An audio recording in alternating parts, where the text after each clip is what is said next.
Hey guys, this is Nash. So recently I installed Lineage OS on my Redmi Note 4, which is based on latest Android 8.1. And I got many requests from you guys to do a gaming test, so we are going to play Shadow Fight, Asphalt 8 and PUBG on this ROM.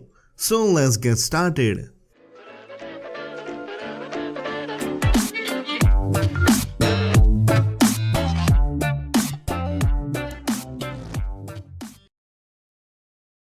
So first of all we are going to play Shadow Fight and I'm going to play this game for 20 to 25 minutes. These 3 games for 40 minutes and I lost 15% of battery life and I kept my brightness at 100%. Also comment below and let me know which room you want me to do next on this channel. This is your friend Nash signing out and I will see you tomorrow.